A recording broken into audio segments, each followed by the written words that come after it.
Hello again, everybody, and welcome back to SFF180. Thomas here, your host. As always, it is Monday, July 31st, 2017, and time once again for the mailbag. I hope you guys have had a great week and a great weekend. And I want to thank everybody for the awesome comments that all of you left in response to my real talk about my feelings about the channel in last week's mailbag episode. In fact, the comments were so terrific, and so many of them, that and so engaged with the subject that not a whole lot of you felt like you had much to say about the actual books that came in last week. That's fine, though. I mean, there were some good ones, but I appreciate that people are concerned about my concerns about the channel, and just the level of support that you guys gave me in those comments, whether you were longtime viewers, some Patreon supporters chimed in, and people who were brand new viewers, but you all had lovely comments and just generally supportive of you know, my doing what I am passionate about, very supportive of my reviewing. Big fans of the mailbag, but most everyone seemed to think, you know, they're not the be-all and end-all. I really want to see the balance because I like what you have to say about books, your reviews and discussion, and I very much appreciated those comments. So yeah, great feedback, and thanks to all of you who commented on that. As for the mailbag schedule, this month, coming up the first couple weekends of August, I'm going to say you are probably, for the first half of August, not going to see a whole lot in the way of mailbags, because my traveling is about to begin for conventions, right? So this Thursday, I leave for ArmadilloCon in Austin, and that'll be that weekend, and then I'm going to be home for like one night, and then the very next day, like that Monday, you know, a week from today, is when I fly out. I can't believe it's so soon. I'm really excited. But I fly out to Helsinki for Worldcon for a whole week, so probably not going to get a mailbag on the 7th. I think that's next Monday, because it's going to be a really tight window, and I will have been coming back home from ArmadilloCon, and I'll be a little tired. So I would say most likely don't expect one next Monday, and definitely you're not going to get one the following Monday, because that's the day I come back into the country, and I'm just not going to want to do anything except chill out and relax. But third Monday in August, that's when the mailbag will be back, and I guess it'll be another really, really big one, which is fine, because you guys really seem to like the long ones. The long ones get huge views, so I'm fine with that. But in the interim, yes, I've been reading like a demon, so expect more reviews, more discussions. I'm putting together video ideas, and I'm feeling really, really good about things, okay? So, with all of that babbling preamble out of the way, and once again, my thanks to all of you for your engagement, let's get into this week's books. Okay, and this first one is a huge, huge package from Random Penguin. And this is a bunch of books from DAW, their August releases. And the first is a mass market paperback. This is Anakire by Tanith Lee. Again, the reprints of Tanith Lee's old heroic fantasies are just clicking along. Anakire is Anakire. I'm going to go with that. Is the second book in the Wars of Vis trilogy, following the Stormlord, and which just got reissued maybe like a month or two ago. Battles between gods and demons and what have you. So Anakire is back in print from DAW as part of their August releases. And also, next up in hardcover, we have Reaping the Aurora. And this is by Joshua Palmatier, and it's the third book in a trilogy called The Lay. The first two volumes, which I have, were called Shattering the Lay and then Threading the Needle. And now Reaping the Aurora is out. And I kind of like to check these out, first off, because they look so cool. You know, they have these lovely Stefan Martiniere covers. But they're a trilogy that I don't really see a lot of people talking about. It doesn't seem to be getting a whole bunch of buzz. In any case, Reaping the Aurora is out in August. And then finally, I have been sent another copy, I guess this is an oversight, of Halls of Law, which is a debut novel. The author is VM, not VM. I wonder, though, if they ever just get called that randomly by strangers and they have to correct them. No, it's not VM, it's VM. It's initials, idiot, not VM. Okay, VM Escalada, Halls of Law. And since one of the suggestions in one of the comments last week was, don't be redundant, I won't be. I'll only point out that this did appear also in last week's episode of the Mailbag, and it vaguely has to do with this, a 17-year-old who has these powers, and the governing body wants to essentially put her to work and co-opt those powers, and she's like, no way, and there's a rebellion brewing, and if you want to see me read from the actual sell sheet for this book, then you can do that in last week's episode. But Halls of Law, I mean, it looks kind of cool anyway, by debut author V.M. Escalada, is another August DAW title. And next up we have a pretty heavy box, also from Random Penguin. Wow. Wow. I never expected I would be on the reviewers list for these. Guys, this is a slipcased edition, in good shape I don't mind adding, of the Hainish novels and stories by Ursula Le Guin. These include Rokanan's World, Planet of Exile, City of Illusions, The Left Hand of Darkness, The Dispossessed, The Word for World is Forest, 5 Ways to Forgiveness, The Telling, and her story collection just called Stories. And check it. These are the Library of America editions. Wow. If you're not aware of what the Library of America is, you can look them up on Wikipedia. To be published by them is considered a real mark of prestige. You know, they publish people like Mark Twain and Nathaniel Hawthorne and, you know, people like that. And so Ursula Le Guin is just to have all of these, good Lord, in this slipcase set. But let's see, this, I guess, I don't really have a sell sheet in here for it, but this is, good God, an $80 box set if you are a real Le Guin devotee and you want to have literally all her best stuff in one thing. Here you go. I'm actually kind of speechless about this one. I really am. All right, not sure how easy this one will be to see in detail, but this is the finished copy of The Punch Escrow by author Tal M. Klein. And I have received this as an ARC, but it's been, I think, a couple of months. So in this case, I am going to go ahead and be redundant. Thank you very much. But this actually came out already on the 25th. And let's see, it says it's the year 2147. Advancements in nanotechnology have enabled us to control aging. We've genetically engineered mosquitoes to feast on carbon fumes instead of blood, ending air pollution. And teleportation has become the ideal mode of transportation, offered exclusively by International Transport, a secretive firm headquartered in New York City. Their slogan, Departure, Arrival, Delight. Okay, Joel Byram is an average 22nd century guy. He spent his days training artificial intelligence engines to act more human, jamming out to 1980s new wave music, okay, I'll give you that one, and trying to salvage his deteriorating marriage. I bet the 80s new wave music is a nod to, you know, the original cyberpunks, right? Anyway, he's pretty much an everyday guy with everyday problems until he's accidentally duplicated while teleporting. Now Joel must outsmart the shadowy organization that controls teleportation, outrun the religious sect out to destroy it, and find a way to get back to the woman he loves in a world that now has 2 of him. Okay, and like I said, I really like the sound of this one. So anyway, let me know in the comments. This is The Punch Escrow.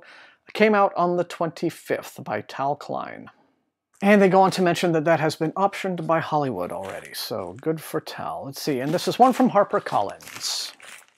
Okay then, I guess this is the YA for this week, or one of the YAs to come in this week. This comes out on the 15th of August, and it's called Wicked Like a Wildfire by Lana Popovich. And it's described as a contemporary YA fantasy debut novel, and it's first in a duology. And 17-year-old twins Iris and Melina each have a marvelous magical gift. All the women in their family are born with a gleam, a unique way of manipulating beauty through magic. Okay, kind of like Mary Robinette Kowal's series. Iris sees flowers as fractals, cool, and turns her kaleidoscope visions into glasswork. Okay, like that. Melina translates the moods of the people around her into music, and their mother Jasmina bakes scenery into mouth-watering delicacies in her confectionery in Old Town Cattaro, Montenegro. Yeah, I'm liking this so far. The girls are eager to find a connection with their cold, distant mother, who's more concerned that they suppress their magical talents and their emotions. Turn the page. Then find love and happiness. But when their mother is brutally beaten and left for dead, That went dark. The sisters, in their determination to find her attacker, discover why their mother has spent their young lives holding them back from living fully. There's an ancient curse that haunts their line, a wicked bargain that masquerades as a blessing and binds the twins' fates and hearts to a force larger than life. Okay, so a lot of Popovich, born in Serbia.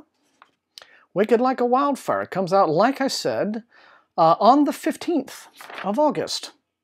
Let me know in the comments. And this is the trade paperback release of The Last One by Alexandra Oliva. And if you have been following the channel for a while, well, then you will know that I have already read this one. I read it in hardcover. I reviewed it as part of last year's Halloween 2016, and I'm afraid that I had to pan it. I simply did not find the story and the character believable. But if you'd like to check it out, it is coming out in paperback on the 15th, and the premise is that a young woman who is a contestant in one of these survival reality TV shows is off in the wilderness doing the reality TV stuff, and while she's out there, unbeknownst to her, this massive plague wipes out humanity, basically. And she has to kind of adapt to that because for the longest time she can't figure out that a plague's actually happened. She thinks that all these dead people she's running around are props left by the production company to fool her, which is strange. But anyway, The Last One by Alexandra Oliva comes out in paperback, like I said, the 15th. And next up, just very quickly, this is Apex by Mercedes Lackey, the insanely prolific Mercedes Lackey. And this is third in her trilogy. That began with Hunter and Elite, the Hunter trilogy, right? And it is described here on the sell sheet as the Throne of Glass series meets the Hunger Games, because of course, why wouldn't it be? Best-selling series out there, so we want everyone to buy these too. But it's, let's see, Joy's life is imperiled every day thanks to her position as a member of the Elite Hunter Command. The corrupt and powerful Psi Corps is determined to usurp the Hunters as chief defenders of Apex City, and so on and so forth from there. So it's another teen superhero tale, basically. But it's out if you're a fan. If you're a fan of these, and some of you probably are, maybe. This is out September the 5th from Disney Hyperion. Okay, next to last package. This is from the Hatchet Group. This one has looked intriguing to me since I first heard about it. This came out on the 25th. The author is Jenny Melamud. It's called Gather the Daughters. I believe it's a debut novel. But anyway, yeah, like I said, it's got a praise from Helena Wecker on the front. And let's see what it says. At once a unique dystopian fantasy and a coming-of-age story, Melamed's haunting first novel, yep, there it is, tackles the dark side of girlhood and the equal parts pain and beauty that her characters encounter on their journey to womanhood. Imagine an isolated island cult society where daughters submit to their father's will and wives submit to their husbands. Only the Wanderers, the chosen male descendants of the original 10 founders, are allowed to leave the island. Gather the Daughters is the story of what happens when the young girls begin to question their world and rise up against it. Alrighty then. The daughters are the wives in training who must adhere to a systematically plotted future. At the first sign of puberty, they face their summer of fruition. That sounds fearful. A season of rituals with the primary end goal of matrimony and forced breeding. They are brought up only to procreate, and when they are no longer useful, they take their final draft and die. Jesus. Yeah, that's like, you know, the whole Quiverful movement's wet dream right there. But in the summer, with adults indoors and the pubescent in fruition, the young run wild over the island, fighting over food and shelter, free of the strict conformity and rules of the cult. One fateful summer evening, young Caitlin Jacob stumbles upon the beach and sees something so terrifying by the shore that she must share it with the others. Caitlin's grave discovery sparks 17-year-old Janie Solomon into action. A born rebel among the girls, she is starving herself to death in a desperate attempt to avoid womanhood. With its expected matrimony and childbearing, she makes it her mission to learn what lies beyond the island before her demise, but her heroic attempts to lead the girls in an uprising may be their very undoing. Okay. Well then, I guess, you know, you're not going to be really in for an easy ride with this book. But Gather the Daughters sounds like it's, you know, definitely trying to grab some of that Handmaid's Tale mojo and take it to the next level. Golly. Okay, but it's out now. Let me know in the comments. And finally, we have what looks like it's going to be a big saga package. Holy cow, is it ever. They packed 3 arcs into that little envelope, and here they all are in order. First off, this one comes up in October. It's a new book by John Crowley.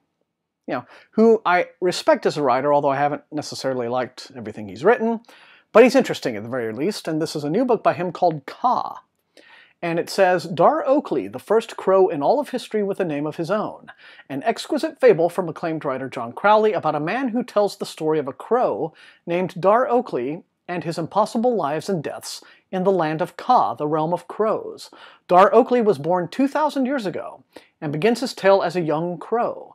It is a story of how he went down to the human underworld long before Julius Caesar came to the Celtic Islands and got hold of the immortality meant for humans, how he sailed west to America with the Irish monks, searching for the paradise of the birds, and how he continuously went down to the land of the dead and returned. Through his adventures in Ka and around the world, Dar Oakley found secrets that could change the human's entire way of life, and now may be the time to fully reveal them. Well, there you go. There's a fresh idea. If you really like crows, Ka is for you, and it comes out October 24th from Saga Press. And next... No, this is not the new George R.R. Martin novel, although it sounds like it wants to be with a title like Winter of Ice and Iron. I mean, okay, let's be honest. That does kind of sound like, a fantasy writer just rolling a die to come up with, like, a fantasy title with keywords, right? Like keywords, winter, ice, iron. There we are. But anyway, this is Rachel Neumayer's sequel to The Mountain of Kept Memory, which came out at the end of last year, which I still mean to read. And it actually has an In a World synopsis on the back, right? So I have to do the voice. No, I have to do the voice. I have to get the voice right. In a world. No, that wasn't good. That was like weak. Hang on. In a world. No, that sucked too. Okay, I can't get it. I can't go deep with my voice tonight. I'm sorry. I can't. Well, anyway, in a world. See, it just sounds goofy when you say it, cheerfully. In a world where robots control humans. Well, in this world, subject to indifferent gods and eminent spirits, where many-headed dragons ride midwinter storms across the land during the dark turn of the year, the ambitions of power-mad kings seldom present the greatest threat to peace and prosperity.